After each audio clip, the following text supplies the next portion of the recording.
support went up in Las Vegas, now auditioning Ukrainian strippers.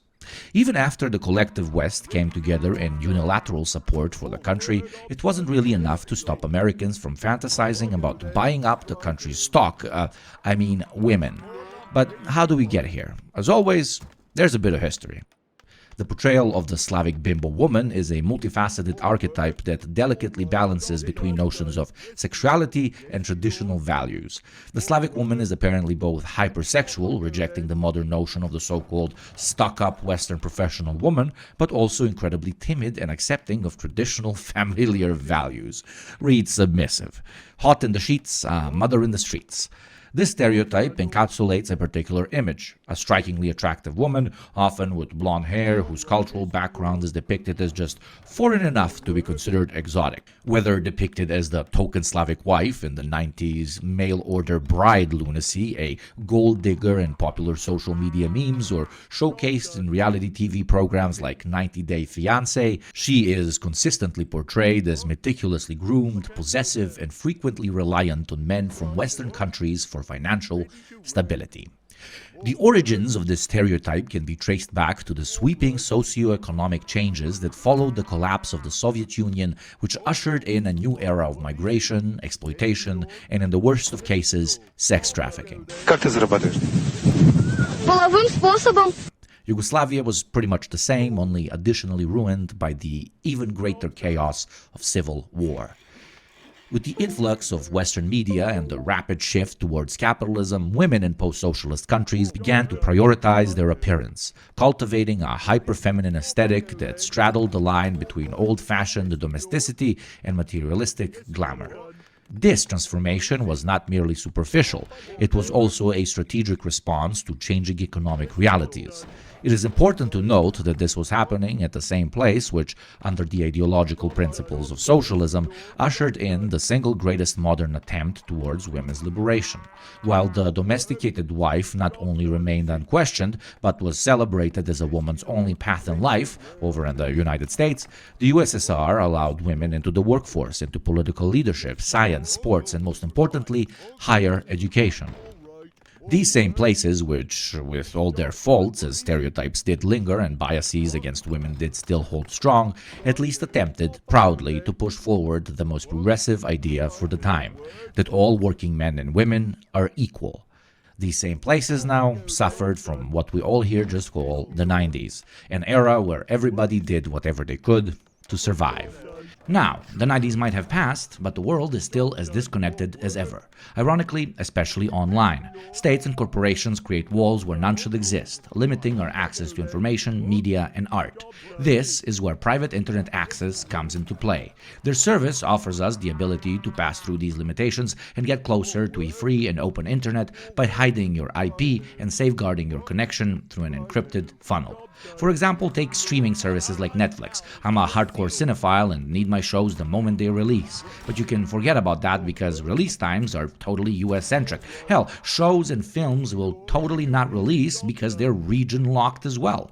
Want to watch something from Japan or Korea, a cool South American drama, or shows from the old country if you're an immigrant? Now there is a solution. Join me and over 30 million people that have downloaded private internet access through the link in the description. Not only back to the video. Scholars like Holly Porteous, for example, have highlighted how conforming to Western beauty standards offered tangible benefits to women, such as access to wealthy suitors, particularly in the early post-Soviet era. When there's literally no jobs, the new system motivated everyone to find alternative means of making money.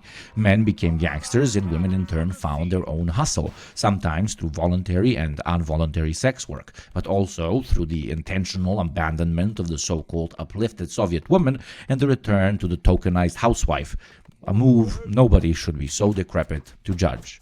But you know what else shouldn't be judged? Annoying YouTube people telling you to subscribe, as I'm doing now in an attempt to remind you to click that button. It's just 1 second for you and a game changer for what I do here.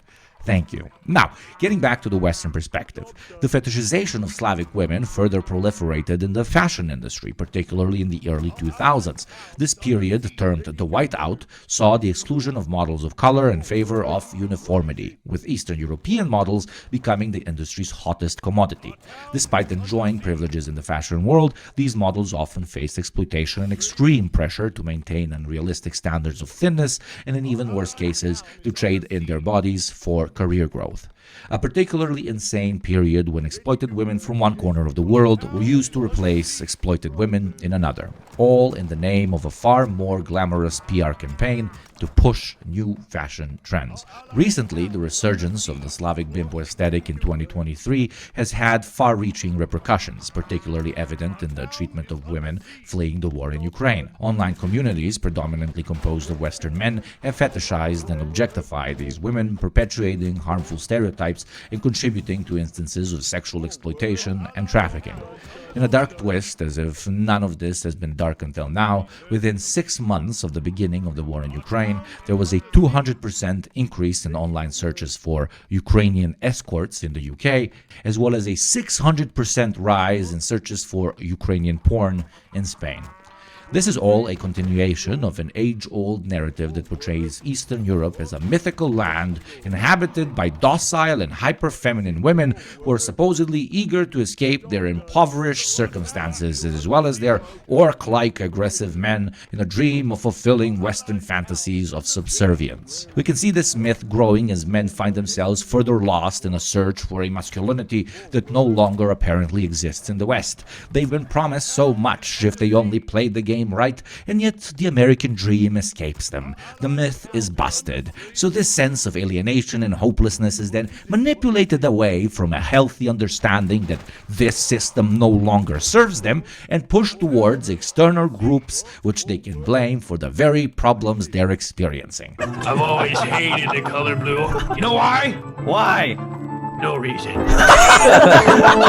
Just screaming about all sorts of minorities is the old-time classic, but just blaming women in general is now taking the front seat in the finger-pointing game. Hello, this video is titled Us Social Outcasts Need to Adapt to Society. Yeah, this video is very important, and it's something that I don't think I would have made 10 years ago.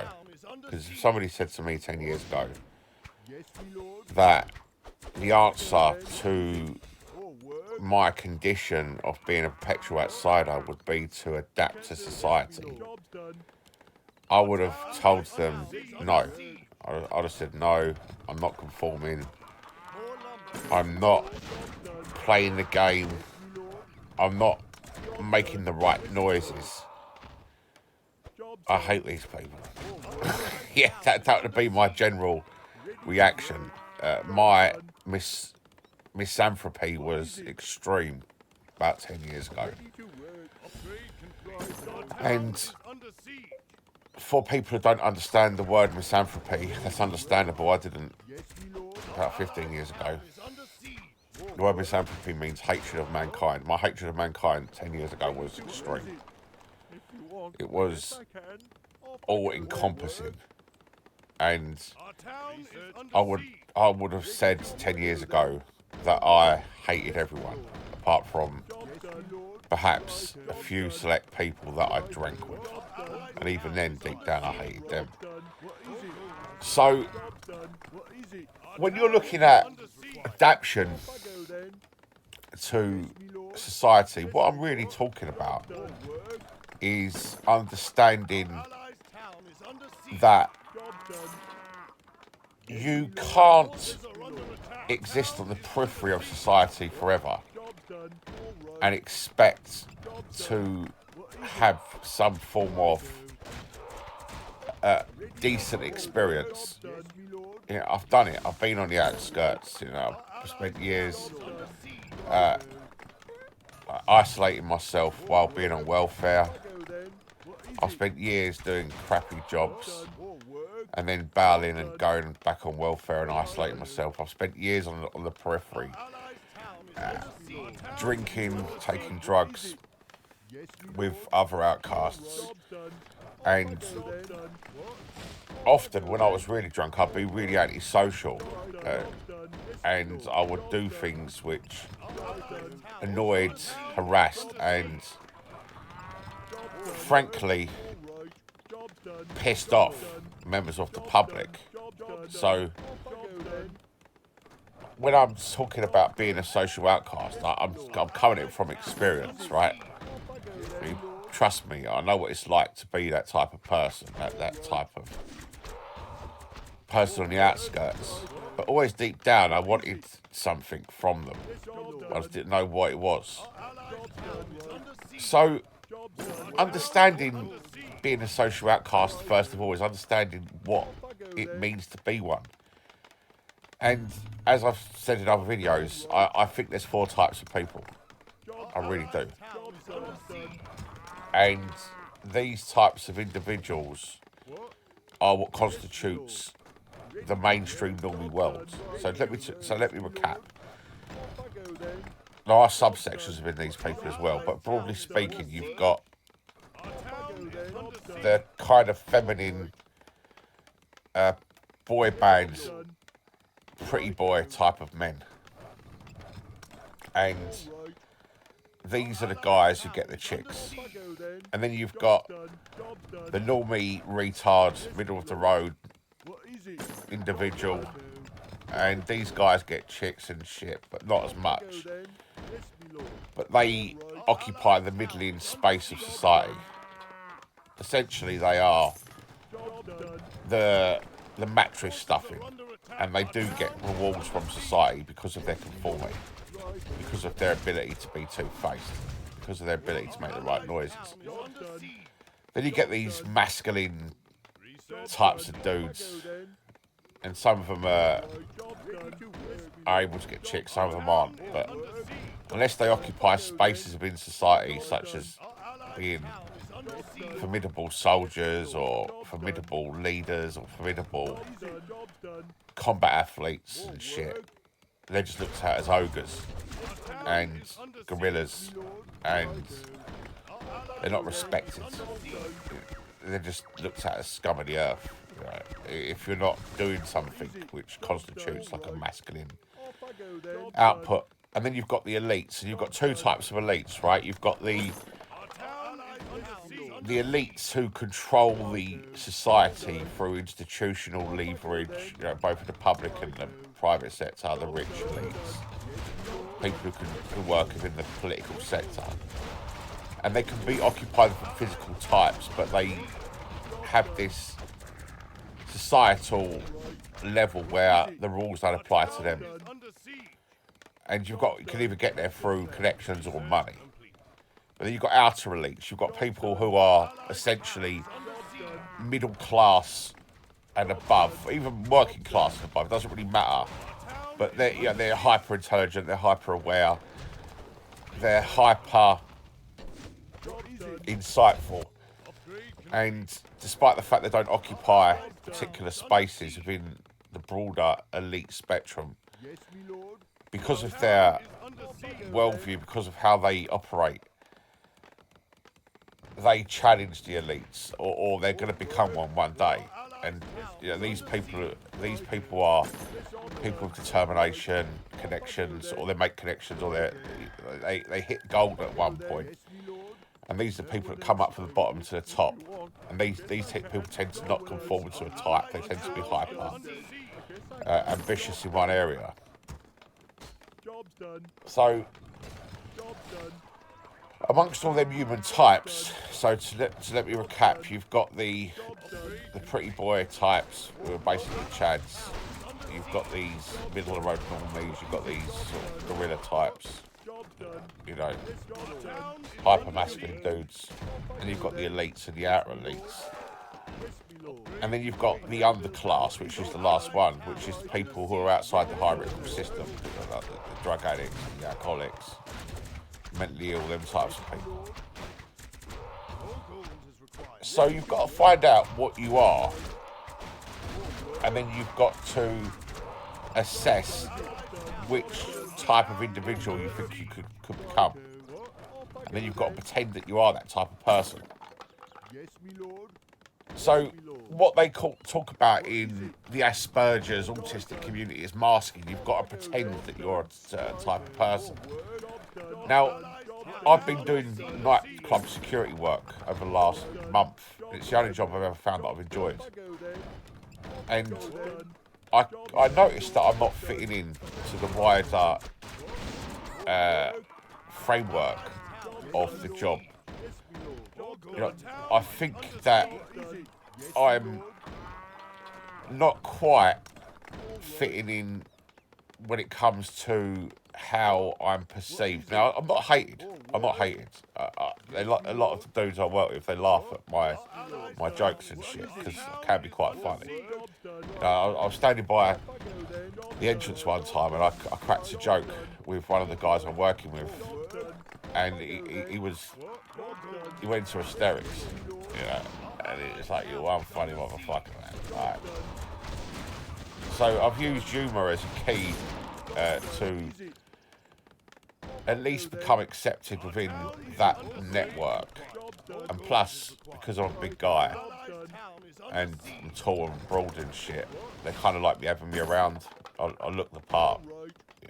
I look that sort of thuggish type person. Especially if I put the right type of persona on and kind of mask and don't show my eccentricities. I can kind of pretend I'm not this stern type of guy.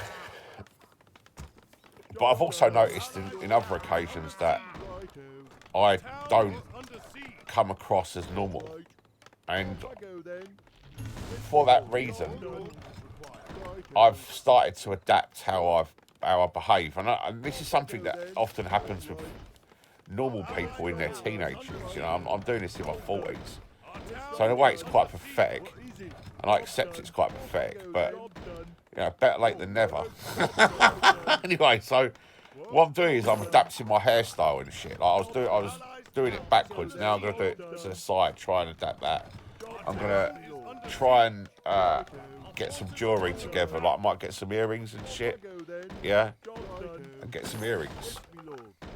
And then I'm thinking about getting toes on my neck, but that might be too far. But try and go for that type of look. You know, that type, or my hands. Just give myself that more of a look that I'm a non-me. Yeah. Whatever it is, you've got to make people believe that you don't think too much and you fit into a certain type of niche. And once people believe that, then they kind of have to give you the rewards of being that type of individual. So you've got to occupy these spaces. So to recap, there's different types of people out there in a normal world, and you've got to pretend you're one of them, or you've got to do everything you possibly can to try and make yourself one of them. Once you become one of them, you get the rewards for being one of them. And then when you get the rewards for being one of them, you have to understand who will reward you. So, you know, if you're some type of boy band type of individual, you know, which I'm way past that shit, you're going to get hot young chicks and shit, and you're probably going to be working in jobs where you're facing the public, and then as you get older, you're probably going to hit a male wall. And I wouldn't want to be one of them types of people. It's great to be one of them types of people young, but I wouldn't want to be one of them types of guys. And then you've got the normie types. That's probably what we should all aim for. And then you've got the masculine. You know, the normie types, they get rewards, they get middle of the road type of shit. Women who are kind of average, sometimes they get some hotties because women really lust over the after these. And then you've got this sort of Chad type of dude. You know, it can be either right at the top or right at the bottom, but when it comes to their physical representations, but unless they occupy a masculine space, they tend to get older women. They tend to do well in the economy as well. they tend to control certain industries at upper middle class level. You know, like some of these guys like millionaires and shit. I don't think women really like masculine type guys, but they don't mind them when they're powerful and wealthy. But I don't think they like them. Women don't find guys like that attractive, really and truly, unless it's fashionable to do so. And then you've got the inner and outer elite. So if you're born into the elite, you can do what you like. Don't really matter what you like. Doesn't matter what you do. Just because you're rich and powerful, things happen. If you're the outer elite, you do things because you're individualistic to get there to the elite level of society, or whatever it means. Then you create your own little niche, and then people go around your niche, that kind of thing. So you've got to work out what you are, and then you've got to pretend, you've got a mask. Yeah? You've got a mask. Don't be like me 10 years ago. Please, you hate everyone. Yeah. Trying to get walls from life from being the outside. Try and work out how to get the walls by trying to get into the inside. It's Jetsy's running out, thank you. The Zoomers, some of them have figured out that the country's a scam. They invent mental health ailments they don't have. They take days off on end. They terrify their superiors. They found the flaw in the system. They go, why are you late? They go, I'm gay. You go, don't worry about it. Are we still on YouTube? Tim Dillon! He's a comic icon. A master of improv. One of the best in the world. I like making people laugh at stuff that is inherently maybe a little darker because from 13 to 25, I was a closeted gay cocaine addict. But some of our best qualities don't come about because of the best reasons. There's no one better at those random rants. Tim, there's a lot of topics I want to go through with you, and the first is the future of AI. We've bred some of the least interesting people on the planet. Influencers. These generic barcodes with feet, those people don't need to exist. They need to be replaced by an AI version of that. What's your assessment of different generations? Well, we've given up on the children. They're being raised by algorithms. The boomers, they're the funniest generation because to be funny, you kind of have to just not care. And there's no generation of people that have cared less about the future of this planet, about their children. And then the millennials were this very shitty generation of like, want to constantly be patted on the back and told how great they are. I believe the right things. I tweeted the right thing. I am good. I know that's unpopular maybe to say, but I'll just keep going. Before this episode starts, I have a small favor to ask from you. 2 months ago, 74% of people that watch this channel didn't subscribe. We're now down to 69%. My goal is 50%. So if you've ever liked any of the videos we've posted, if you like this channel, can you do me a quick favor and hit the subscribe button? It helps this channel more than you know, and the bigger the channel gets, as you've seen, the bigger the guests get. Thank you and enjoy this episode.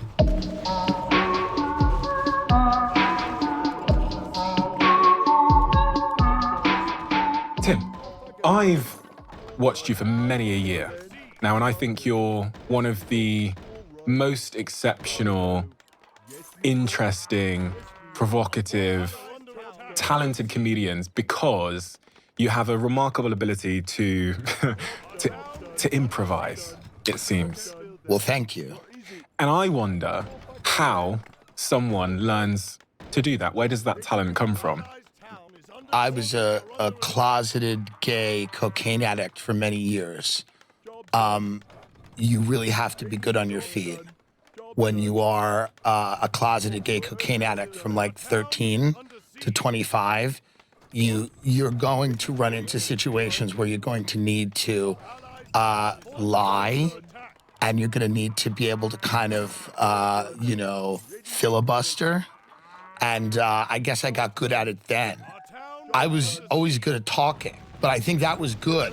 That kind of allowed me to think on my feet more than other people would have to, perhaps. Not always for the best reasons. Some of our best qualities don't come about because of the best reasons. But it's good that I have that quality now, I guess. Do you know Jimmy Carr? I don't know him personally. I adore his comedy, and he's like an amazing comedian, but I don't know if we've met. I was sat here with him 2 weeks ago and he said to me, he says, Steve, when you meet a comedian, you don't ask a comedian if they're depressed. You ask them which one of their parents is depressed. That's a good way to say it. Sure. Well, my mother was a schizophrenic. So I tend to think on the mental illness hierarchy, she was kind of the gold standard, whereas depression, all due respect, is slightly less. And then I think my father might have been on and off depressed. But schizophrenia was the central challenge in her life. For people that don't know what that is or haven't experienced it, how does it sort of manifest being schizophrenic, especially for you as a 10-year-old when you have a schizophrenic parent? Yeah, it started to really come out when I was about 13 and 12 or 13. It's a lot of paranoia. It's a lot of confusion that as a child you're trying to contextualize. You don't really understand why your mother is talking about people following her or these grand, elaborate stories that aren't true. And even at 12 or 13, you know they're not true. And you're worried for her because physical illness is very easy to kind of understand as a child because, somebody gets sick. As a child, you get sick, so you get it. Mental illness is much tougher to understand. As a child, you only really start to understand it as you go through life. And when you become more of an adult, you start to look back at it because you've had your own mental struggles. You know people that have had mental struggles. At 12, you really don't, for most 12-year-olds. So it's something that I've understood more as I got older. And then it was kind of just very disorienting and confusing. And what was the sort of cost or the impact that confusion had? Because, you're so right. With schizophrenia in particular, when you can compare how your parents are acting to other parents, that sort of disparity or that distinction must be quite... It's jarring. Yeah. It's jarring. When you're young and you are at somebody else's house and you see the way their mother is talking and you see the way that the family interacts, and in your house when that is different. And my mother was a very fun person, very eccentric, a free spirit her whole entire life she had been. It wasn't hellish to grow up with her. I loved her and she loved me a lot. But around my early teen years, it became apparent that something was wrong. I think I was in the car one day and I remember she said, there are people that are following us, but don't worry, they're protecting me. And I found that to be so crazy, doubly crazy, right? Not only did she believe that there were people following her, but that they were doing it to protect her. I thought that was so crazy. And I remember being young and hearing that and internalizing that as something is actually really wrong. And I remember thinking about it and telling a friend of mine, I think my mother, is crazy, and I don't know, and that got progressively worse as I got older.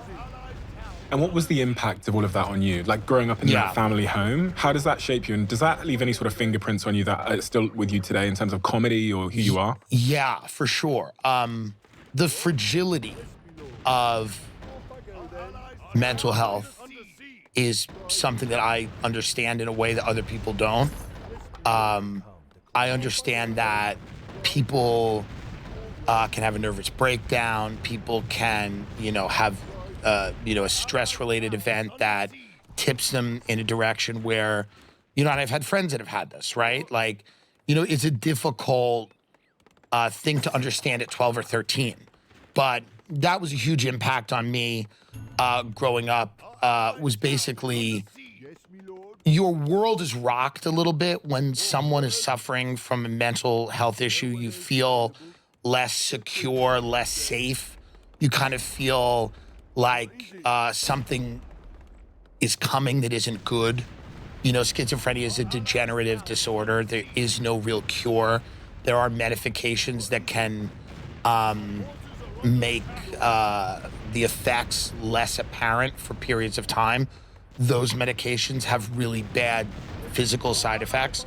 So watching my mother go through a lot of physical side effects from those medications, rocking back and forth, right?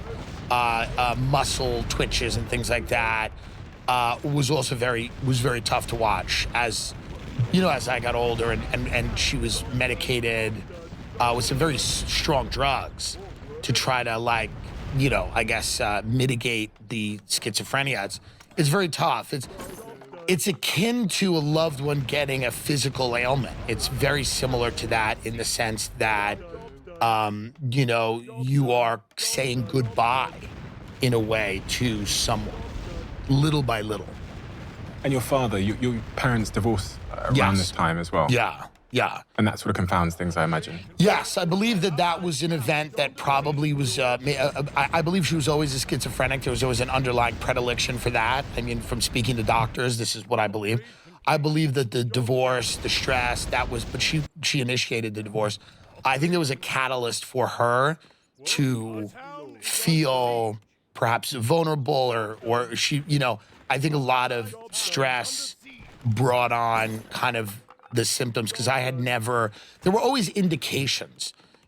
She was kind of a wild person, right? She would go out and collect these Disney toy sets at McDonald's. She would collect Beanie Babies. She would pick up junk on the street and say, we're gonna fix it up and refurbish it. And these are antiques and everything. There was a lot of compulsive, obsessive kind of behavior.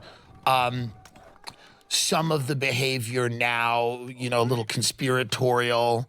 I do a joke now that where I talk about it, I go, you know, the people that are saying the things that my mother said for years are now in Congress. So, you know, had we known about YouTube, we could have thrown her on there. She would have made a good living.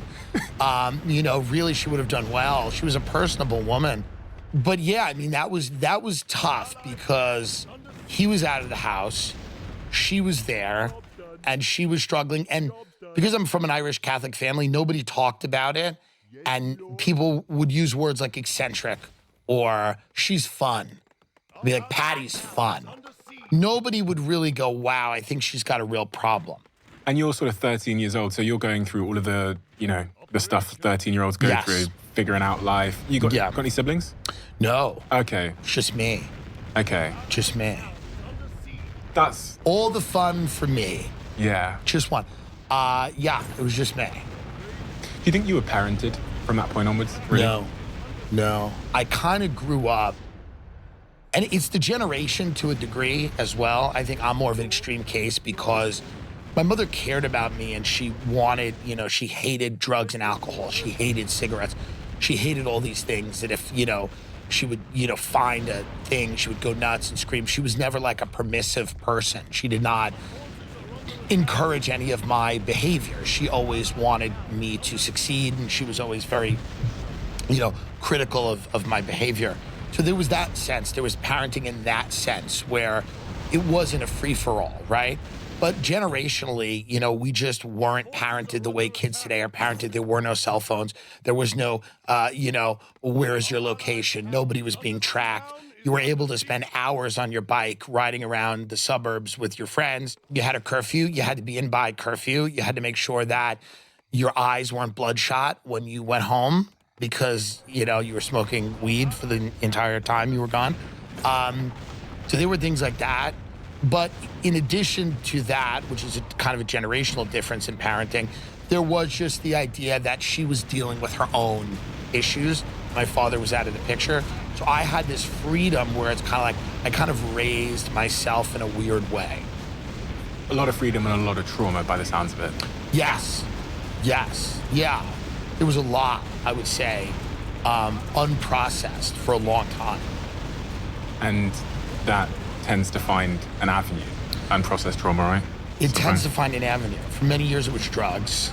That was the avenue, which is where a lot of it goes, you know? And then... How old were you when you started drugs? I started smoking weed in 8th grade and 7th grade. The summer between 7th grade and 8th grade, I smoked weed a few times in 7th grade. And the summer between 7th and 8th grade, we really ramped it up. We really, you know, I was friends with a girl in my town who was fun. She was a lesbian who rollerbladed everywhere, which I thought was an interesting archetype, and I still do. And and she always was smoking weed while she rollerbladed. I thought it was a very cool, you know, she was kind of a goth lesbian who smoked weed and just kind of very London, to be honest. And she would just kind of rollerblade places high all the time. And I just became friends with her, and I said, this seems like a good way to live. And I just, you know, started smoking weed with her. And then very quickly, you know, within a year that, you know, we were doing blow and acid. You know, I dropped acid on stage at my 8th grade graduation, you know, with her and another buddy of mine. We, you know, drop tabs of acid. We were doing ecstasy. We were doing lines of Special K. It was a good time, you know? I mean, this was obviously a response to everything I just talked about. But, you know, drugs are a lot of fun. They have a lot of negatives. But that period of my life was a lot of fun and terrible. But, you know, that's why I haven't done any drugs or had a drink in 14 years. So I'm not advising it. It's not a course of action I advise. But looking back at it, there were certainly good times. I know that's unpopular maybe to say. I don't think that, you know, it wasn't all terrible, is my point. But don't do it. But you know what I mean? But I wouldn't have traded those moments for anything. But it's not a good thing to do. I would have rather be like a hot surfer or have gotten into sports or something. What about, were you comedic at that age? Probably. Yeah, I was always kind of a goofball. So were people telling you at that age that you were funny? Yes. I would like to make people laugh. I, you know, would imitate, we had a teacher who died. She was a smoker and she died of lung cancer. And she had a voice like this. And I would imitate her in the back of class. And I would be like, I'm here and I'm in hell now because of you, you know, things like that. And we would, you know, it was always kind of like, we'd drive around Long Island, we'd smoke marijuana in cars, and I would point at big houses. That's kind of a lot of what we did. You know, we'd drive around like rich areas because no one was ever home. No one's ever home in these rich areas, by the way. It's a real, you know, that's just something your audience can take with them. Rich people they're never home. So we would just smoke pot and, you know, drive around, and then I would just try to be funny, and sometimes I would be funny, and sometimes I guess I would be annoying. But I was always trying to be funny. What was the age range of drug usage? And was there a rock bottom? I was going to say a peak, but it actually goes the other way when we talk about drugs, doesn't it? Yes. So the rock bottom was I was 25. I owned a house that I had bought with a subprime mortgage in a town called Baldwin, New York. And I was an alcoholic. I had not come out of the closet. I had not done any kind of stand-up comedy. I was working at a mortgage bank in Long Island several